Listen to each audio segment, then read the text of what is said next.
ለምለም ዮሐንስ፣ ቴዎድሮስ አየለ፣ ይትባረክ ከበደ፣ ሰላም ተሾመ።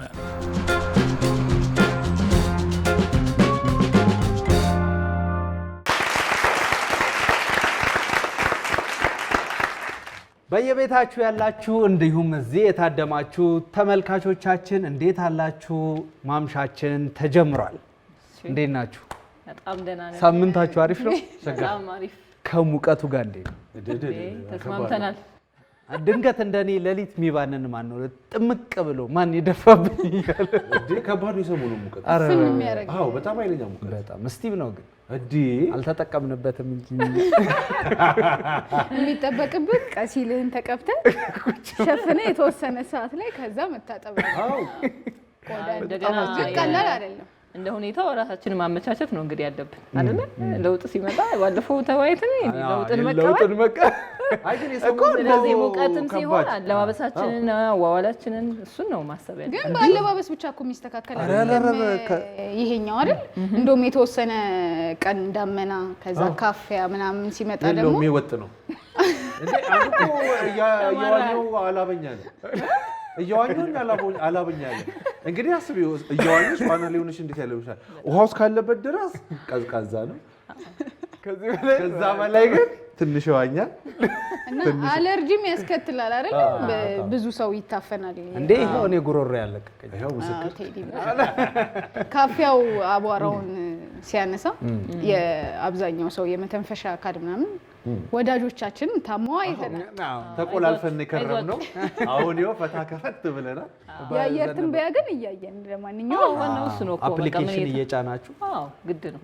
በተለይ አንተ በምንድን ነው ቼክ ባያጆተ በኋላ ቢዘርስ ዓለም አቀፍ ነው ግን የአየር ለውጥ እኮ በቃ ይሄ በተለይ ሙቀት ብቻ ሳይሆን ሌሎች በጣም በሰደድ ሰዓት በጎርፍ እንደዚህ የሚነሱ ዜናዎች በተደጋጋሚ ይመጣሉ። ከቅርብ ዓመታት ወዲህ እንደዚህ አይነት የአየር ንብረት ለውጥ የሚያስከትላቸው ጦሶች ናቸው። ይሄንን አንዱ ምክንያት ተደርጎ የሚነሳው አይደል? ድሮ ትምህርት ላይ ነበር የአየር ንብረት ለውጥ። አሁን በተግባር ግን በዓለም ነበር ሰሞኑን እኮ እንዴ በጣም በዓለም ነበር የከረምነው እኮ አረፋ ነበር። እንኳን አደረሳችሁ። በዚህ ሞቅታ በድጋሚ እንኳን አደረሳችሁ ብለናል። በማምሻ ስም ሐረር ጎራ ብለህ ሄድ እንዴ? አንዴ ታደርከው ሐረሪያ ያልከኝ በጣቢያችንም ተመልካቾቻችን የባለት የተለያዩ ቆንጆ ፕሮግራሞችን ሲመለከቱ ነበር፣ ዘና ሲሉ ነበር።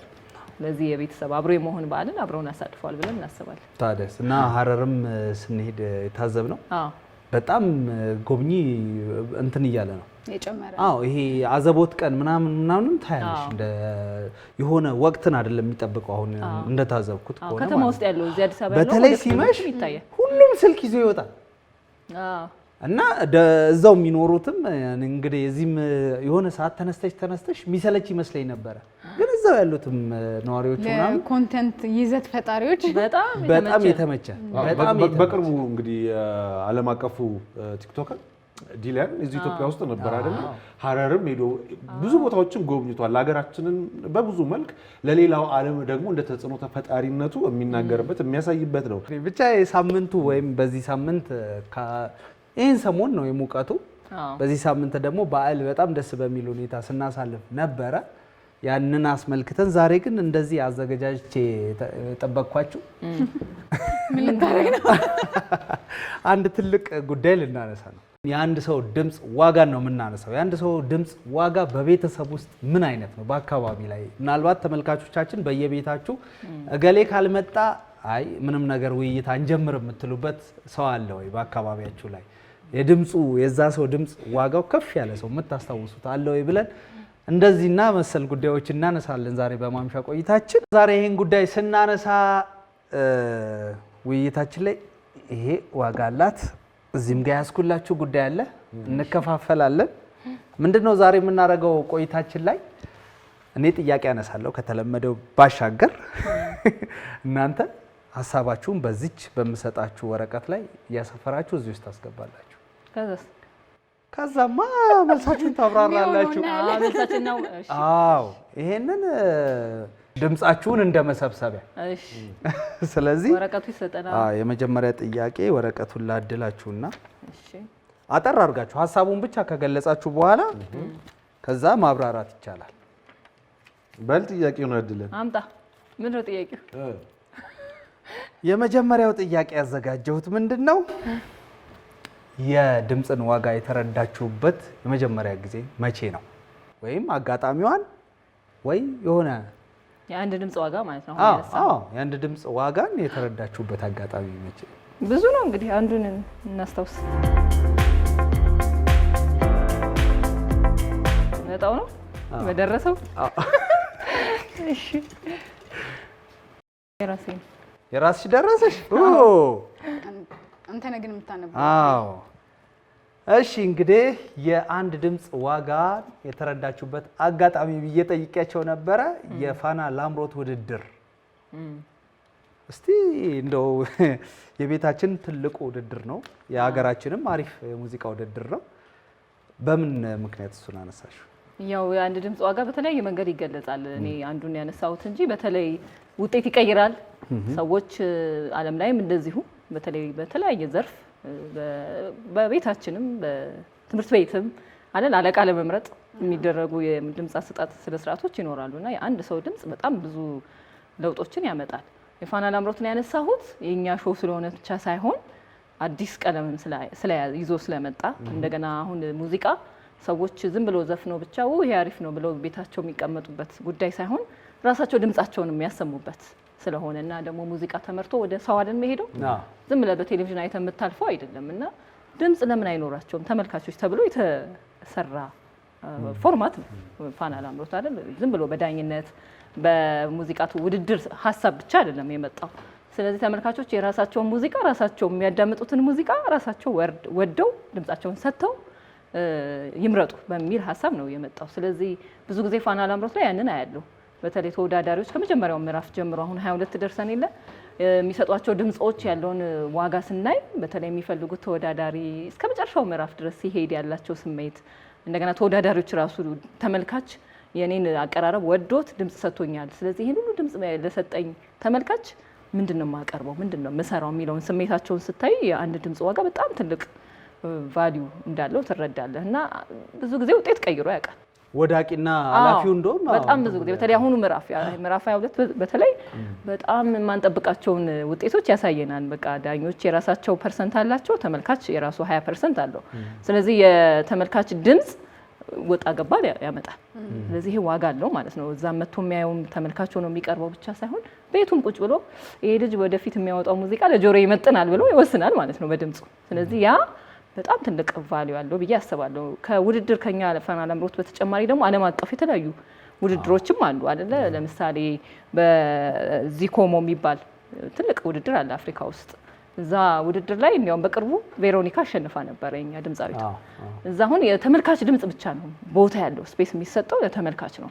ስለዚህ የሰማኸውን ወይም ያንን አርቲስት የምትዳኘው ኦዲየንስ ነው እንጂ ባለሙያ ምንም እንደዛ አይነት ቦታ የለውም እና ብዙ ጊዜ እንዲያውም ይነሳል በቃ ይሄ እዚህ አካባቢ ያሉ አድማጮችና ተመልካቾች ብዙ የሙዚቃ ቴስት አላቸው። ስለዚህ የሚሰጡት ድምጽ በዛ ይታያል፣ ይመዘናል ብዙ አድማጭ ቴክስት ከላከ። ስለዚህ እነዚህ ማህበረሰብ በጣም ሙዚቃ ወዳጅ ነው ተብሎ ይታያል። አፍሪማም እንደዛው። አፍሪማን እንደምታውቁት በጣም የኛ አርቲስቶች ብዙ ጊዜ የተሸለሙበት ነው። እነ ሀዲንቆ በቅርቡ እንደዚህ የተሸለሙበት ጊዜ ነበር። እንዲያውም በጣም ድምጽ እንዲሰጥ እኛም ፋና ላምሮት ላይም በተለያየ አጋጣሚዎች ፋና ቀለማት ላይም ስናነሳ ነበረ። ስለዚህ አፍሪማ ላይ እንዲያውም በብዛት እንደዚህ አይነት ጉዳዮችን ወይም የዳኝነት ስርዓቱ ላይ የድምጽ ጉዳዩ ላይ በብዛት የሚሳተፉት ናይጄሪያ፣ ደቡብ አፍሪካ፣ ጋና ናቸው። ድምጻቸው የሚሰጡ ማህበረሰብ ያለው እና አንዱ ድምጽ ከሌላው ሪጅን ካለ ተወዳዳሪ ጋር ለውጥ ያመጣል ማለት ነው የሚሰጠው ድምጽ። ስለዚህ እነዚህ ማህበረሰብ አንደኛ ለቴክኖሎጂ ቅርብ ናቸው። ምዕራብ አፍሪካውያኖች ለቴክኖሎጂ በጣም ቅርብ ናቸው። ለሙዚቃ በጣም ስሜት አላቸው። ያንን አትሞስፌር በጣም እንደገና አፍሪማ ራሱ ላይ የነሱ ሀገር ዜጋ ታጭቶ ተሸልሞ የሚያመጣውን ተጽዕኖ በጣም ይረዱታል ይባላል። ከዛ ወደኛ ደግሞ ወደ ምስራቅ አፍሪካ ወደ ኢትዮጵያ ደግሞ ስትመጣ መካከለኛ ኦዲየንስ ነው ያለው ይባላል በድምጽ አሰጣጣችን ብቻ። ስለዚህ ብዙ ሰው ተሳትፎ ካረገ የሀገሩንም አርቲስት ሌላው ዓለም ላይ ማሳየት ይችላል። እንደገና ያለውንም ፍላጎቱንም ይገልጻል። ሙዚቃ ያለውንም ፍላጎት ይባላል እና እንደዚህ አይነት ውድድሮች የአንድን ድምጽ ዋጋ በጣም ያሳያሉ ብዬ አስባለሁኝ። ህንድ ውስጥ ደግሞ የሆነ በ2008 የሆነ ምርጫ ተካሂዶ በጣም የሚገርም ጉዳይ ተነስቶ እንደነበር አስታውሳለሁ። ህንድ ራጂስታን የምትባል ግዛት ውስጥ የምርጫ ታሪክ ውስጥ በጣም የተለየ ሲፒ ጆሺ የሚባል ሰውዬ ተወዳደረ። ይገርማቸዋል እዛው ባለ በክልል ምክር ቤት ምርጫ ላይ ማለት ነው። እና ያገኘው ድምጽ 62216 ድምጽ ነው። ለአንድ ድምጽ 17 መሆን ነበረበት ሲባል ተሸነፈ፣ ቦታውን አጣ ማለት ነው። ግን በጣም ዜናውን መነጋገር ያደረገው እናቱ ወይ ሚስቱ ድምጽ ቢሰጡት ኖሮ የሰውዬ ያሸንፍ ነበር። ወጥተው አልመረጡም። ገባሽ? ስለዚህ የአንድ ድምጽ ዋጋ ይሄን ያህል ነው በሚል ምን ያህል መምረጥ ወይም ያንን ድምጽ ማሰማት ለሰዎች ምን ያህል ቦታ እንዳለው ሲነሳ ነበርና አንድ ድምጽ ዋጋው ብዙ ነው ለማለት ነው። በሁለቱ ምክንያት ማለት ነው። አንድ የሙዚቃና ወይም የጥበብ ውድድሮች ላይ ሊስነርስ ቾይስ በነገራችን ላይ አለ ልክ ላይ እንደዚህ በድምጽ በመስጠት አወርዳል አሜሪካ ውስጥ የሚደረግ ልክ ነው። ራሳቸው ክሪቲክሶቹም ራሱ ድምጽ ሰጥተው ነው አይደል እንደሚሉት የሀያሲዎቹ ራሱ የነሱም አለ። ወደ ሌሎቹ እንትኖች አልፋለሁ። እሺ መላሾች እንግዲህ ምን ብለዋል?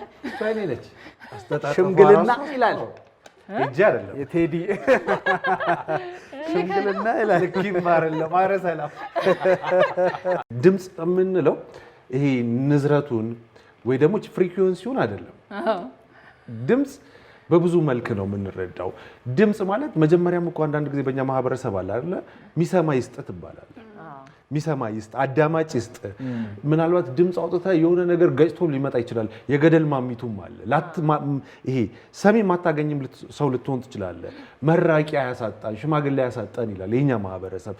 ቀድሞ ነገሮችንም የሚያስቀምጥበት የሚስልበትን መንገድ ስለሆነ ነውና ለምሳሌ እኔ እንደዚህ አይነት ነገር የታዘብኩበት መንገድ የሆነ በአካባቢ በማህበረሰቡ መካከል ግጭቶች ይነሳሉ፣ አለመግባባት ይፈጠራል አይደል? አለመግባባት ከተከሰተ በኋላ እዛ ቦታ ላይ ቀድሞ የሚደርሱት ሽማግሌዎች ናቸው። ትላልቅ ሰዎች በማህበረሰቡ የተወደዱ ያስታርቃሉ፣ ይመክራሉ፣ ይገስጻሉ የሚባሉት ጉዳት የደረሰበት ወገን በወቅቱ ላይ ስሜት ገንፍሎ ይወጣል አይደለም? ያኛውን ወገን አጠቃለው ብሎ ይመጣል። እንደ ድንገት ሽማግሌዎቹ በሚያልፉበት መንገድ እና ጥቃት ደረሰብን የሚሉት መሀል ተገናኙ። ምንም አላደረጉም። ልጆቹን ነው እዛው መንገድ ላይ ያስቆሟቸው። እንግዲህ ገና ትኩስ ጉዳይ ነው። እዚህ ጋር የሆነ ጥፋት ጠፍቶ እዚህ ጋር አንተ ጉዳት ደርሶብኛል ብለህ እያሰብክ ገና የተንቀለቀለ ስሜት ላይ ሆነክ ማድመጥ። ያደመጥከው እነሱ ነው፣ ያከበርከው ባህሉን ነው። ግን እዛ ውስጥ የምትሰማ በመሆንክ ትልቅ የሆነን ነገር አርግበሃል። ደግሞ ሌላ ጥፋት ሊፈጠር ይችላል። ያን ድምፅ አንተ ተደማጭ በመሆንክ ሁላችንም ተደማጭ በምንሆንበት ሰዓት እንደዚህ እናደርግባለን እና የሽምግልና ስርዓቶቻችንን መመልከት እንችላለን። በሀገራችን የተለያዩ አካባቢ ላይ ተመሳሳይ ነገር ነው ያለው። ሽማግሌ ይደመጣል፣ ሽምግልናው ይከበራል። ይህ የሚሆነው ጥፋት እንዳይጠፋ፣ ጥፋትም ጠፍቶ ከሆነ ደግሞ ሌላ ሁለተኛ እንዳይከሰት፣ ሌላ ተያያዥ ጉዳቶች፣ ተያያዥ ችግሮች እንዳይመጡ መሀል የሚገቡ ትላልቅ ሰዎች አሉ፣ ሽማግሌዎች፣ አባቶች አሉ። ያቺን ነገር በዛ ሰዓት ላይ በማርገብና የምትደመጡ የምትሰማውን ያኔ ዋጋውን ታገኛለህ ይሉሃል እነሱም። እና ሽምግልና ላይ ብዙ ጊዜ ትመለከታለህ። ኢቭን አንድ ወጣትም ያጨኮ ካለ ሽማግሌም ይልካል አይደለም? እዛች ቦታ ላይ ሽማግሌም ሲሄድ ተመርጦ ነው። ማናችንም ዋጋ ያለው ሰው ተመርጦ ነው እዚህ አካባቢ ላይ ሽማግሌ ሆኖ ሊላክ የሚችል ሊሄድ የሚችል ተብሎ ይመረጣል። ከቤተሰብም ደግሞ ሊላክ ሄዶ ሊያሳምን እሱን አይተው እኮ አይሆንም ብለው መመለስ የማይችሉት ሰው የሚደመጥ ሰው ተብሎ ይመረጣል። እና የድምፅ ዋጋን የምታየው በተለይ ደግሞ በባህላችን ከመጣክ ትላልቅ ሰዎች እናቶችም ላይ ታያለ፣ አባቶችም ላይ ታያለ። በተለያዩ ባህሎችም ደግሞ ሽማግሌ ያለው አንዳንዴም መስመር ይዞ ግይድ ያኖረውም ትባላል። ቤት ውስጥ ግን የአንድ ድምፅ ዋጋ የለም ቴዲ። በተለይ አንድ ሰው አይደል እንደው ከሽምግልና ጎን ለጎን አንድ ቤተሰብ ውስጥ በቃ የሆነ ውሳኔ ለመወሰን የሚጠበቅ ሰው የሱ ሳይ እሱ የሚለው ካልተሰማማ ይሄን አንወስንም ተብሎ የሚጠበቁ ቤተሰብ ትልቅ ከሆነ እንደገና በጣም ታማኒ ከሆነ እንደዚህ አይነት ቤት ውስጥም አለ ድምጻቸው የሚሰማ ቦታ የሚሰጣቸው እንስማና ከዛ በኋላ ወደ ጉዳዩ እንሄዳለን የሚባል ስራ ቦታም አለ እኮ አይደል? አዎ እንትና ሐሳብ ይኖራታል እዚህ ላይ የምትጨምረው ነገር እገሌ ይምጣና ብንወያይ። ሽማግሌ ስትል እንደውም በቅርብ ጊዜ ጋሞዎቹ ተዛራቸው እነሱ ነው እንደ አንድ ትልቅ እንትን ሆኖ ሲታይ ነበር። ያው ብዙ ባህል ላይ አለ፣ ግን የበለጠ እንደዚህ በችግር ጊዜ ጎልቶ የሚወጣው እናነሳለንና ሽምግልና ላይ ግን በጣም የነሱ ያሉት ውሳኔ ድምጻቸው ይከበራል ይሰማል በሚለው ነው የምንይዘው አይደል? በጣም ዋጋ ያለው በእርግጠኝነት ያው ችግር ይፈታሉ ከዛ ይወያዩና የነሱ የወሰኑት የነሱ ድምጽ የተስማሙበት ነገር ወደድክም ጠላህም ታከብራታል። ዋጋው እኮ ነው ይልስ አሁን እኔ ባህሉ ላይ በደንብ እንደው ጠለቅ ብሎ የሚያጠናው ሰው ካለ እንደው ሲያስረዳሽ ሲነግርሽ እኮ የሚያጠግብሽ ነገር አለ። ይሄ ምንም አይደለም ተደማጭ ሰው ስላለ ነው። ወደ ሰላም መልስ እንሂድ። ምን አለች ሰላምስ? ወይ አልኩ ምንድን ውይ አልኩ ነው እንዴ? አይ የንባብ ችግር ነው። ወይ አልኩ የማልፈልገው ሰው ሲመጣ ነው የሚለው ምንድነው? ሰላም የሆነ አሶሲዬሽን ነበረን። ከዛ አሶሲዬሽኑ መጀመሪያ ላይ ተመሰረተ፣ ሰው ተመረጠ ምናምን። ከዛ ሄደ ብዙ ሰዎች አባላት አሉበት ምናምን። ከዛ አብዛኛው ሜምበር የአሶሲዬሽኑ አባል እየደበረው መጣ። ሙያዊ ማህበር ነው እንደዛ ነገር እና ግሩፑ ላይ ሰው ይጽፋል። ለምንድን ነው እንዲህ ማናደርገው? ለምንድን ነው እንደዚህ የማይደረገው? ምናምን ይባላል። ጠቅላላ ጉባኤ ተጠራ። ከዛ ጠቅላላ ጉባኤ ሲጠራ አብዛኛው ሰው አልመጣም። የተመረጠው ሰው ተመረጠና ግሩፑ ላይ ፖስት ተደረገ። ከዛ ሰው ውየዬ ያኔ ነው ውያል እኔም ውያል አብዛኛውም ሰው ውያለና የለም ሰው ሄዶ እኔም አልሄድኩም። አንድ ውያልኩበት እሱ ነው። ብሄድ አለኝ የራሴ ድምጽ አለኝ። ግን ከዛ በኋላ ያው በሰው ድምጽ ተዳደርኩ በለው። ብትሄድ ሀሳብ ትሰጣለህ። ቢያንስ ያንን አንፈልገውም ያልነውን ሰው ወደዛ እንኳን እንትን እንዳይል ማድረግ ይቻል ነበር። እና የተለያየ ቦታ ላይ አንቺ ካልተናገርሽ የተናገረልሽን ሰው ነው ይዘሽ የምትቀጥይው። ምንም እንትን የለውም። እና አንዳንዴ የአንድ ሰው የድምጽ ዋጋ ኡኡታ ላይ ራሱ አስተዋጽኦ አለው። ብቻሽን ከምትይ ነው ሌሎች ሰዎች አንድ ላይ አግዘው አግዙኝ ነው ድረሱልኝ ነው። እሱም ላይ እንትን አለው አይደለም። ያው የጥሪ ማሳመሪያ የሚሆን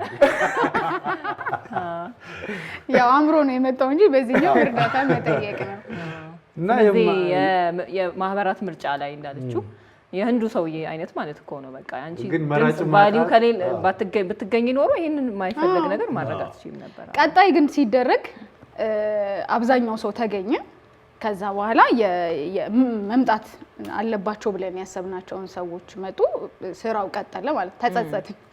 እንዴ ታዲያ የምትፈልጉትን እንትን ለማለት መሰባሰብ የግዳችሁ ነበር። ብዙ ጊዜ ግን ምንድነው መሰለክ የኛን ድምጽ ስናሰማ ምናምን ያን ያለውጣ ያመጣም ብለን የምናስባቸው ጊዜያቶች አሉ። ተናገርኩ አልተናገርኩኝ እዚህ ላይ ድምጽ ሰጠሁኝ አልሰጠሁኝ የምንላቸው የእንትኖቹም ይሄ ዓለም አቀፍ ውድድሮች ላይ ኢትዮጵያውያን ሲወዳደሩ በጣም ካምፔን የተደረገባቸው ውድድሮች ላይ ካያችሁ በእርግጠኝነት ያሸንፋሉ። የትኛውም ውድድር ላይ አሁን ላይ የኢንተርኔት አገልግሎት ስፋቱም አለ። ይሄ ፕላትፎርሞቹንም የመጠቀም ነገሩ በጣም እየጨመረ ስለሆነ አንዳንድ ጊዜ የሐሰተኛ መረጃ ስርጭት ላይ እንሰራ ነበረ። አንደኛው የዚህ ሚስኢንፎርሜሽን ላይ ዲስኢንፎርሜሽን ላይ የተሳሳቱ መረጃዎች ሲሰራጩ ምንም አታድርጉበት ነው የሚባለው። ላይክም እንዳታረግ ኮሜንትም እንዳታረግ ከዛ በኋላ ግን ሪፖርት አድርግ ነው። የምታያቸው ለዛ ፖሊሲ የማይመጥኑ ጉዳዮች ላይ ሪፖርት ማድረግ ትልቅ እንትን አለው። ግን በብዛት እነዚህ ፕላትፎርሞቹን የሚያስተዳድሩት ከቲክቶክም ከፌስቡክም መተው ከኛ ጋር ያወሩት ባለሙያዎች ምንድን ነው ያሉት? ኢትዮጵያ ውስጥ ሪፖርት ማድረግ ሳይሆን ኮሜንት አድርጎ በኮሜንት የሚጠፋ ነው የሚመስለው ብዙ ሰው ምላሽ በመስጠት ግን እሱ አይደለም። የአንድ ሰው ሪፖርት ማድረግ ይሄ ነገር ከዚህ ፕላትፎርም ላይ ይነሳ፣ ይሄን ነገር እርምጃ ይወሰድብኝ ብሎ ሪፖርት ማድረግ ያው እንትን አደረክ ማለት ነው። ኖ አልተመቸኝም ይሄ ነገር ብለ ያንተን ድምጽ ነው የምታሰማው።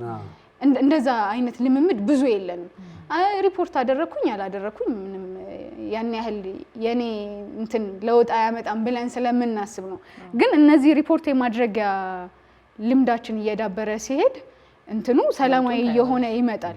ሪፖርት ለማድረግ ያንተ ድምጽ ቫልዩ አለው እዛ አስተሳሰብ ነው ግን ዋናው ብቻ እኮ አይደለም። እስቲ አሁን ተመልከቱ፣ ኢትዮጵያን ተመልካች ብዙ ሰው እየመጣ ነው ያለው። ትላልቅ ተጽዕኖ ፈጣሪዎች ሰዎች እየመጡ ነው ያሉት። የመጡት በምንም አይደለም፣ በድምጽ እኮ ነው። እስቲ የነሱን ቀደም ያሉ ኮሜንት ቦክሶችን ስትመለከቺ ና ኢትዮጵያን ተመልከት የሚሉ ድምጾች መጡ። እቺን ሀገር ማያቋት ማንነች ብሎ መጠየቅ ጀመሩ። ያ ድምጹን ያመጣው እያለ መጣ፣ አደገ፣ እዚህ መጡ፣ ደረሱ። ለምሳሌ የአርሰናል ክለብ ዋንጫ ከማንሳቱ ጋር ተያይዞ አውሽወይን ከዛ ጋር ተያይዞ ኢትዮጵያ እንዲመጣ በሶሻል ሚዲያው ላይ እንቅስቃሴ እያደረጉ ነው። ኢትዮጵያ መታችሁ ጎብኙ፣ ምክንያቱም ኢትዮጵያ ውስጥ ትልቅ ደጋፊ አለ። ይሄ ድምጽ ውጤት ነው። ኮመንት ቦክስም እንግዲህ አንደኛው ድምጽሽም ማሰሚያ ነው። ኢትዮጵያ ኑ ማለት አንድ ድምጽ ነው። 10,000 ሰዎችና በመቶ ሺዎች እያለ ከፍ ባለ ቁጥር ድምጽ ስትሰጥ ትኩረት ትስባለ። የመጡ ሰዎችም ተጽዕኗቸው በዚሁ ልክ ነው። ትላልቅ አሁን ክለቦች መጡ ማለት ኢትዮጵያ ምን ታገኛለች? አንቺስ ድምጽ ባለ መስጠትሽ በአንዳንድ ጉዳዮች ላይ ኢትዮጵያስ ምን ታጣለች? ሚዛኑ እጃችን ላይ ነው ያለው። እና በጣም የሚገርመኝ ነገር በጣም ዋጋ ስላለውና ውጤቱ ከባድ ስለሆነ እኮ ነው የአንድ ድምጽ ዋጋው ትልቅ የሆነው አይደል? እንደገና ደግሞ ያንን አትሞስፌር እንዴት እንደሚቀይር ያንን አካባቢ እንዴት እንደሚቀይር አርቀን ስለማናስብና ቅሬታ ለማሰማትም እኮ አንችልም። አሁን ምርጫው ላይ ካልተሳተፍሽ አንቺ የተሰጠው ድምጽ ስነ ስርዓት ላይ ካልተገኘሽ በኋላ እንዴት ሆነ ማለት አትችይም። መች ነበርሽ ነው እንጂ የሚመጣልሽ ምላሽ ያንን እድልን በደንብ አለመጠቀም ይመስለኛል ብዙ ጊዜ። በዳኝነትም እኮ ስራ ላይ እንደዛ አለ። የአንድ ድምጽ ዋጋ በጣም ይነሳል አይደለ? የዳኞች አሁን የፍርድ ሂደት ላይ 5 ዳኞች ቢኖሩ ድምጻቸው ይሰጣሉ። እዚህ ላይ ምንድነው ሀሳባችሁ ይባላሉ። ከዛ በልዩነት የሚባል ነገር አለ አይደለ? አይ ቲንክ ቃሉ እንደዛ ከሆነ አላውቅም፣ ግን በልዩነት የአንዱ ድምጽ ወይም እኔ በዚህ ውሳኔ ላይ አልስማማም ያለው ሰው ድምጽ ይቀመጣል ውሳኔው ላይ። ስለዚህ በየትኛውም ቦታ ህይወታችን ውስጥ አንድ ድምጽ በጣም ዋጋ አለው። የትም ቦታ ስትንቀሳቀስ፣ ስራ ቦታም እንዴት ነው ይሄን ቅድ ስራው ሰላም፣ አይ ቆይ እስቲ እንወያይበት፣ ከዛ ድምጽ ይሰጡበታል እንደማለት ነው። በጣም በቀላሉ ይሄንኑ ሀሳብ የሚያጠናክርልሽ ከዚህ በፊት ራሄልንም እዚህ አምጥተናት አንስተነዋል። እንደዚሁም ደግሞ በስፖትላይት ላይ ፊልሙን ጠቅሰን ጋርተናቸዋል። እንደዚህ ጁሪዎች የሚባሉ አሉ አይደል? ምዕራባውያኑ ላይ የተለመዱ ከዳኞቹ ባሻገር የተለያየ ማህበረሰብ ተወካዮች ተሰብስበው ድምጽ የሚሰጡበት አለ እና የዚህ 12 የጁሪ አባላቶቹ ቁጭ ብለው አንድ ሰው ከ12-0 ነው መውጣት ያለበት ተብሎ 12ቱም በድምጽ ሰጥተው ማለት ነው 12-0 መሆን ሲኖርባቸው 1-11 ሆነው ተቃውሞ አንድ ኖሮት በኋላ ቀስ እያለ ያው በውይይት በዲስከሽን ጥርጣሬ የሚያረጉ ነገሮች ወንጀለኛ ነው ብለው የደመደሙ ሰዎች በኋላ ነገሮቹን ሲያብላሉ ሲወያዩ ሲነጋገሩ ግን ተገልብጠው ወደ አንዱ መጡ። እና ድምጽ ሲሰጡ በኋላ ወደዚህኛው ዞሮ ነው 12-0 የወጡትና እሱን ፊልም 12 አንግሪ ሜንን ድጋሚ የአንድ ድምጽ ዋጋ በጣም አለው። የአንድ ድምጽ ዋጋ አሁን ያ ተቋሚ ስፖትላይት ላይም የነገርከን ፊልም አለ አይደል? ጠዋት ለተመልካቾች ፋና አይደል? እሱ ደግሞ ጭራሽ ህይወትን የቀየረ ሂደት ነው ድምጽ መስጠት ላይ። እሱ ደግሞ እንደውም ኮሜዲ ይዘት ነው ያለው፣ ያዝናናቸዋል። ስዊንግ ቮት እሱንም ፊልም ብታዩት እንመክራለን። ሁለተኛው ጥያቄ ምንድነው? ድምጻችሁን የምትጠቀሙበትን ሁኔታ ወይም ድምጽን መጠቀም ስታስቡ መጀመሪያ ምንድነው ወደ አእምሯችሁ የሚመጣው? ግልጽ አድርገው።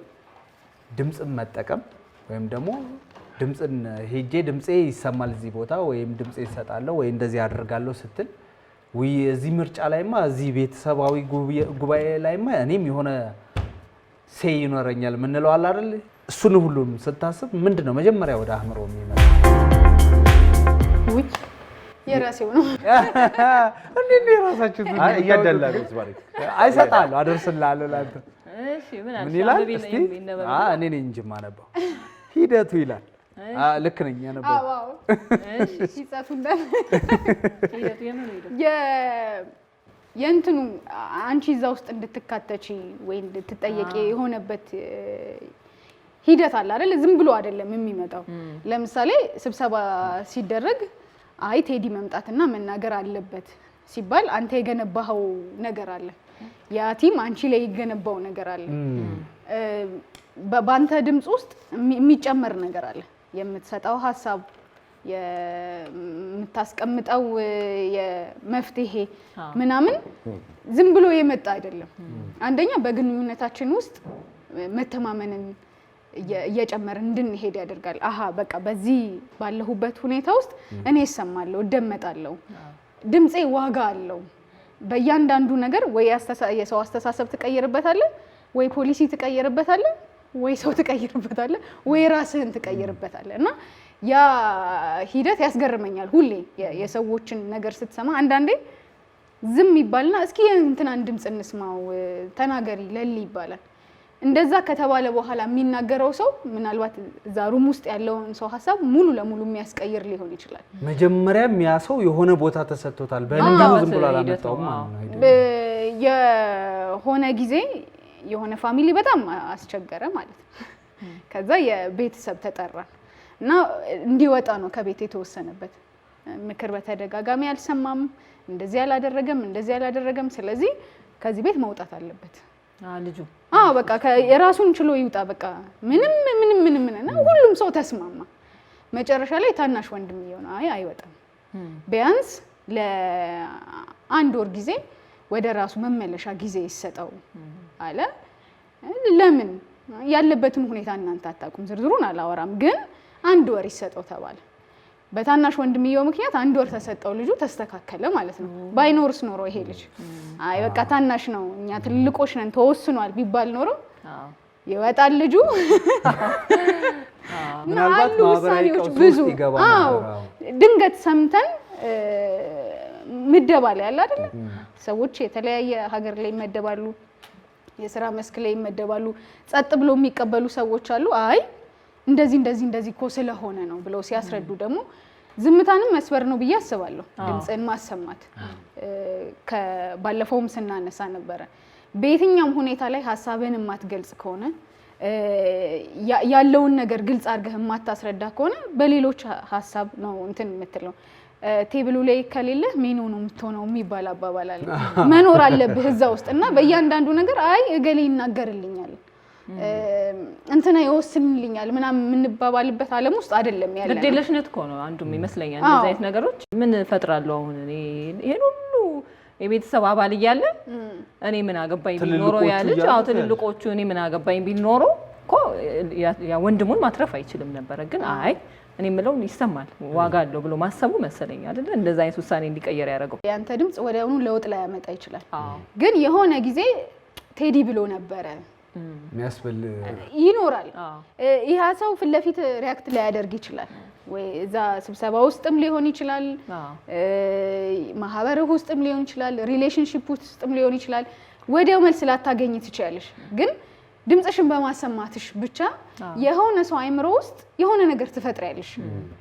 ወዲያው መልሱን ላናቅ እንችላለን ወይ ላይነግረን ይችላል ወይ ውሳኔ ወዲያው በአንድ ጀንበር ላይ ይቀየር ይችላል። ግን ብሎ ነበርኮ ነግሮን ነበረ። ቢያንስ ቃለ ጉባኤ ላይ ድምጽክ ይሰፍራል። እዛ ቦታ ራሱ መምጣቱ በነገርሽ ላይ የሆነ የሄደበት ርቀትን ወይም ዋጋውን ነው አይደለም የሚያሳየው። ያንን እድል ተሰጥቶሽ አለመጠቀም አንደኛ የተሰጠሽን ቦታ ያን ነገር ሄደበትን ርቀት ወይም ደግሞ እዛ አንቺ ድምጽ የመስጠቱ ደረጃ እስከደርሽ ድረስ የተከፈለውን ዋጋ አለማወቅም ጭምር ነው አይደል? ቅድም ስታነሹ አንዳንድ ድሎች ደግሞ አንዴ ነው የሚመጡት። ምናልባት እዛ ይሄ የመጨረሻ ሊሆን ይችላል። በእያንዳንዱ እድል ላይ በጊዜ ተሰጠክ ስለሆነ እያንዳንዱን ጊዜህን መጠቀም አለብህ። የራስህ ውሳኔ የሚያስፈልጋት ብዙ ቦታ አለ። እዛ ሰጥተህ ማለፍ አለብህ። ከመስጠት በፊትም ማሰብ አለብህ። ምንድነው አንድ አውጥቼ እየመዘዝኩ ነው። እየተመዘዘ ባህል ብሏል። የራሱ የቴዲ ነው። ስርዝ ድል ስላየው ነው ስትቆርጭ ነበር። ብዙ ነገሮቻችን የተሰሩ ከማህበረሰባችን ነው። ማህበረሰባችን ራሱ ያሰመራቸው ብዙ ነገሮች አሉ። ውሳኔያችን ላይ እነዚህ ነገሮች ተጽዕኖ ያደርጋሉ። እኛ ልናደርግ ልንሆን ልናልፍ የምንችልበት መንገድ ላይ ደግሞ በዛ ነው የምናልፈው። በመወስነው ውሳኔ ለኔ ምን ይጠቅመኛልን ያለው ቤተሰቤ ምን ሊጠቅመኝ ይችላል። ወጣ ብለንም አካባቢ እንትላለ ገዘፍ ስታደርገው ደግሞ አገር የምትለው ነገር ታያለ። በእነዚህ ውሳኔዎች ሂደት ውስጥ ደግሞ ራስ ማህበረሰብን ታያለ። ማህበረሰብ የሚኖርበት ባህል አለ። እኔ ማህበረሰብ የሰራውን ባህልና እሴት የሚያፈርስ ጉዳይ ላይ ልደራደር አልችልም። ቀድሜ የማሰምረው የምመለከተው ያ ነው። ከማህበረሰቡ መስመር ይወጣ አንዳንድ ጊዜ ስንጠራው ከረር አድርገን የምንጠራበት ቃል አለ አይደለ? ይሄ መልካም አይደለም ብለን አልፈን ጋጥ ወጥ የምንለው ጉዳዮች አሉ። ያ ከመጣ ለምን ያንን ትደራደረዋለህ? አትመርጠውም፣ ጭራሽ አታስበው። ምክንያቱም ባህል መስመር አለ፣ የምትኖርበት መስመር አለ። ያችን መስመር ይዘህ ነው የምትሄደው የምትቀጥለው። ስለዚህ ባህልን ቀድሜ ያየዋለሁ።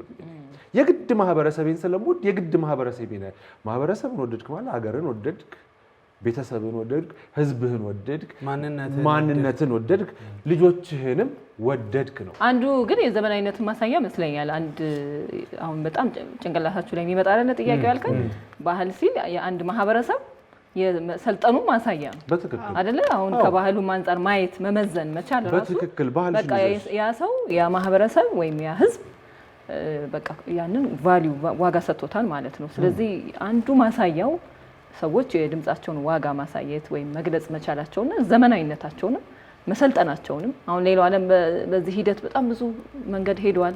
ሰዎች በየትኛውም ቦታ ምንም ነገር ሲያደርጉ ድምጻቸውን አሰምተው ነው። ምንም ነገር በህብረት ሲያደርጉ በተለይ ይሄን አልወድም፣ ይሄን መጠጣት አልፈልግም፣ ይሄ እዚህ መሄድ አልፈልግም የሚሉት የተገነባው በቃ በአስተዳደጋቸው በባህል በማህበረሰብ የመጣ ያንን የሚገልጹበት የሚያሳዩበት መንገድ ደግሞ አገራቸውን ይቀይራል፣ ማህበረሰቡን አስተሳሰቡን ይቀይራል፣ ባህሉ እንዲጠብቅ ያደርገዋል። ስለዚህ አንዱ የሚተሳሰር ነው ይመስለኛል። የዘመናዊነትን ማሳያ እኮ እሱ ራሱ ድምጽን ማሰማት ነገሮች ላይ መናገር ራሱ ባህልም ጭምር እኮ ይሆናል። አዎ በጣም የሰለጠነ ባህል እንበለው ይገነባል። ያንን ባህል ይገነባል። አሁን ለምሳሌ የሩቅ ምስራቅ ሀገራት ተመልከት።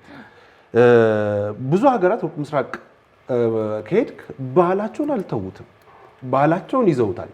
ምናልባት እዛ ውስጥ ጎጂ የምትለው ነገር ካለ ያንን የሚጎዳውን ነገር ታስቀራለህ። ባህልን ግን እየገነባ ትሄዳለህ። ባህልን ይዘህ መሰልጠን ግን በደንብ ትችላለህ። በዚህ ሂደት ውስጥ የሚያልፍን ነገር ማንኛውንም ነገር ካለ ለኔ ምርጫ ቅርብ ነው ማለት ነው። በጣም ግን ኢትዮጵያ ውስጥ ካየነው ብቻ የመወሰን ባህል ብዙ አለን። እንደዛ ብዬ አላስብም እኔ። ግለኝነት እየበዛ ካልመጣ በስተቀር አሁን ላይ እንደዛ እናስባለን እንጂ በእያንዳንዱ ነገር ላይ የሰዎች ድምጽ የሰዎች አስተያየት ይጠየቅበታል። እድር ስብሰባ ላይ ሄደ ታውቃለህ?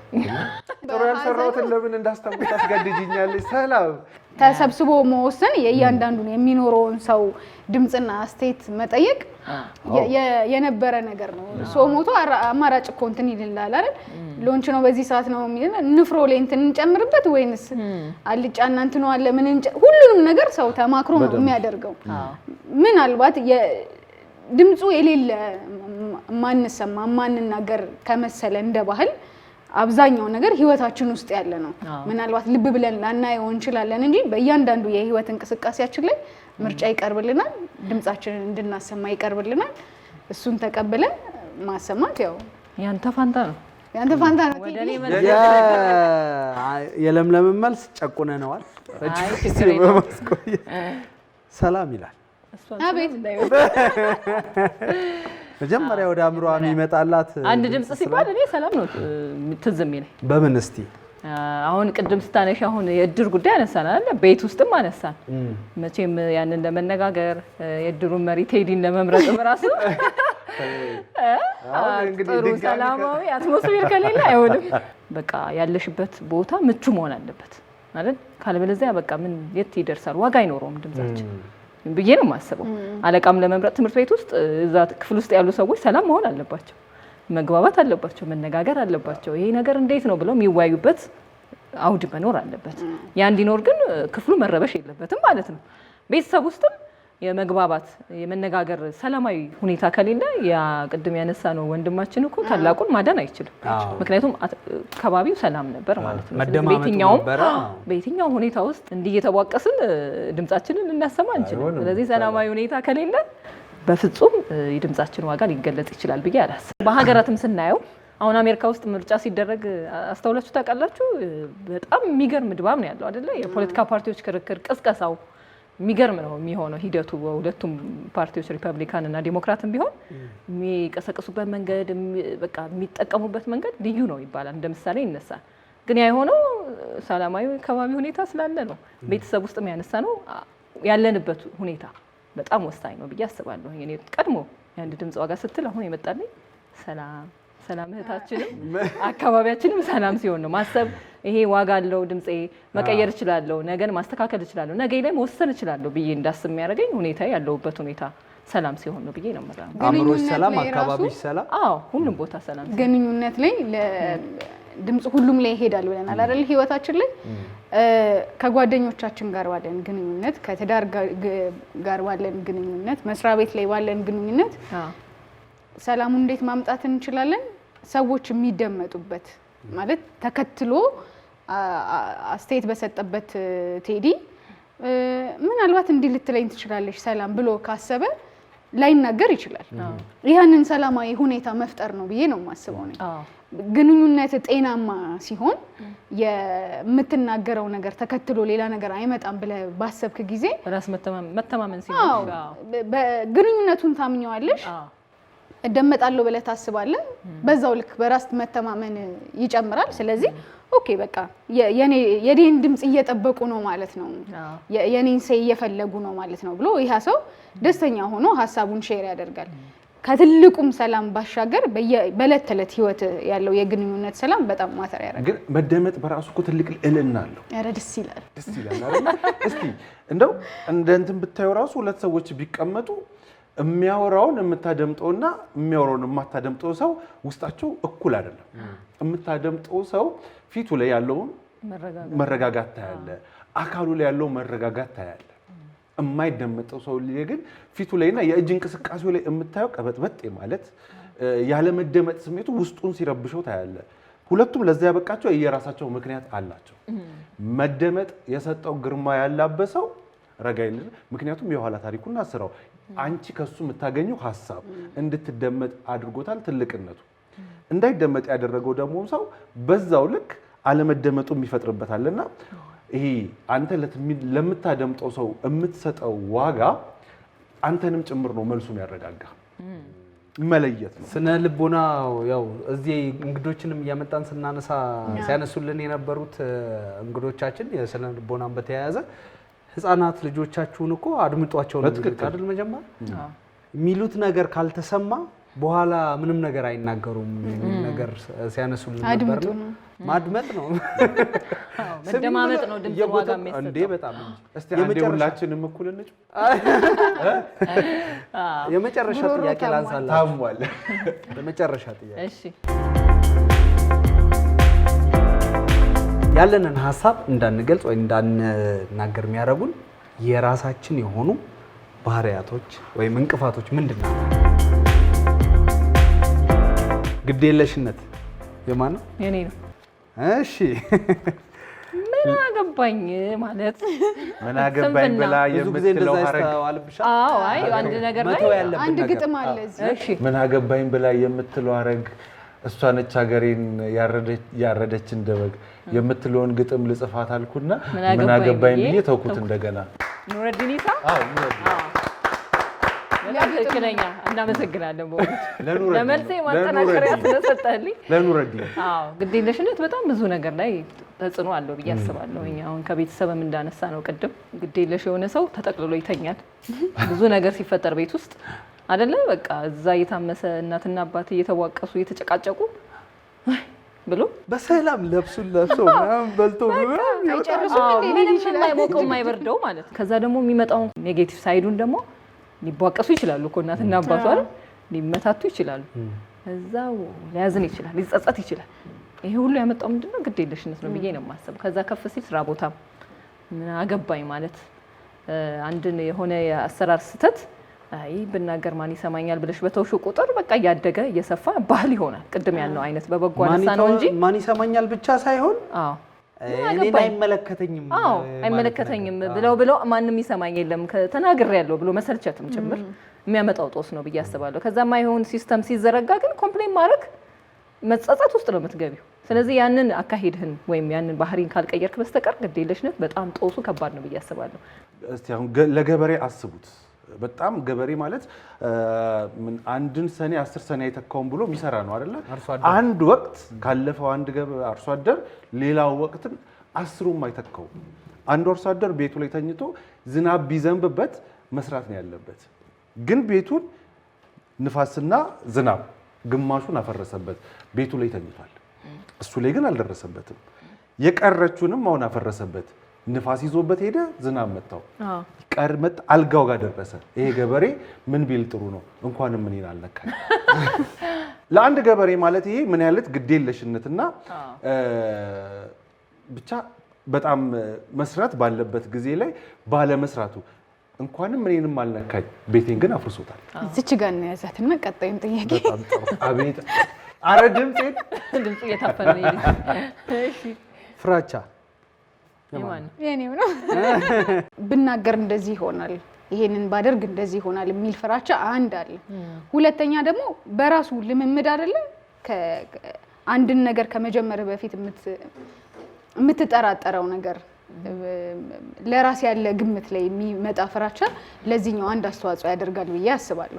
አንዳንዱ ምንም ላይ ከተልበት እኮ ይችላል። ማንም ላይ ምንም ሲከተል አይቶ ላይ ምንም ላይ ፈጠር ይችላል። ሰላም ይትባረክም በመርጥ ሰላም ምን ትለኝ ይሆን ብሎ መጨነቅ ማለት ነው። ለምን እናት መርጥ ነው? ያው ገብስማ ነው። ከዛ ይሉኛል የሚለውን ደግሞ መፍራት አለ። ብዙ አይነት ፍራቻዎች አሉና ሐሳቤን ብገልጽ እንዲህ ልባል እችላለሁ።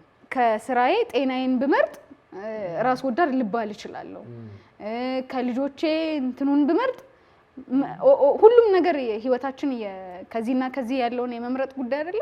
በዛ ውስጥ ግን ከመወስነው ውሳኔ በኋላ ይሄ ነገር ቢከሰትስ እያሉ መፍራት አንደኛው ምክንያት ነው። ምን ነው የትቤሳት ታፍንልኝ ግን አይ ጥሩ ነው። እንደውም ቅድም ስታነሳ የነበረው መሰልቸት የሚለው ነገር ብዙ ጊዜ እዛ የሰለቹ ሰዎችማ በእኔ ግምት እንደው የሆነ ነገር ቢያንስ ተወጥተዋል፣ ተናግረው ሞክረዋል። ምንም ሳይሞክረው እያለ የሚተውና አይ እነሱ እኮ እናቃቸው ቀድሞ ገምቶ ወይ የስንፍና ምልክት ነው። ያው የስንፍና ነው። የሆነ ሰው ስሎ ወይ የሆነ አካልን ጭንቅላቱ ስሎ ቀድሞ ያንን ያስቀምጥና አይ እኔ ብልማ እንዴ አይሆንም የሚል ነገር ያመጣልና እሱም ደግሞ ይሄ ያልሞከረው የሚበዛ ይመስላል። ብዙ ማንሞክረው ሰዎች እንደኔ አይነቱ ብዙ መሰለኝ። መልሱ ይነበብ እንጂ ያንተ ይነበብ ደግሞ ያው ነው የኔ አንድ አይደል ይቀርነው አታምበው። ቸኮልነት ለቅደም ሰላምም አፌን ሳትይዘው አንተም ሳትይዝብኝ ቸኮል ሳትል እኔ ሳልቸኩል ልመልስ። ስንት ደቂቃ ትሰጠኛለህ? 1:15 ትችላለህ። ቸኩልነት ማለት ብዙ ነገር ዋጋ ያስከፍልሃል። ነገር ግን ሰከን ብለህ አይተና መዝነህ የምትወስንበት ነው። ችኩልነት ግን ብዙ ነገር ያሳጣል። ሺህ ጊዜ ለካ አንድ ጊዜ ቁረጥ ነው የሚባለው። ከመወሰን በፊት ግን ደጋግመ ማሰብ፣ ካሰብክ በኋላ ግን ለውሳኔ እርግጠኛ መሆንን ማወቅ። በስሜት ተነሳስቶ አለ እኔ ያሳጠርኩት እኮ በጣም አሪፍ እንደማጠቃለያ እንደ ውይይት መሪው እኔ ደግሞ ይሄ ስሜታዊነትም ብዙ ጊዜ ስሜታዊነቶች ይሄ ድምጻችን የምንናገረው ነገር ዋጋ እንዳይኖረው የሚያደርጉን ይመስለኛል። በሆነ ስሜት መወሰድ ወይ በደስታ ሊሆን ይችላል፣ ወይ በሐዘን ሊሆን ይችላል፣ ወይ በሰው ግፊት ሊሆን ይችላል። ብቻ በሆነ ስሜታዊነት ሆ ብለን ወይ የሆነ ነገር ቶሎ ብለን እንትንልና ከችኩልነት ጋር ስለሄደ ነው አብሬ ያነሳሁትና ስሜታዊነት በጣም ብዙ ጊዜ የሚያጠቃን ይመስለኛል። ለማንኛውም አንድ ድምጽ ዋጋው ብዙ ነው። አንድ ድምጽ ይሄን አይተማንም። ዛሬውን ቆይታችን ብዙ ነገር ያስብላል። ግን እኛ እዚች ላይ እናብቃውና እንሰነባበት።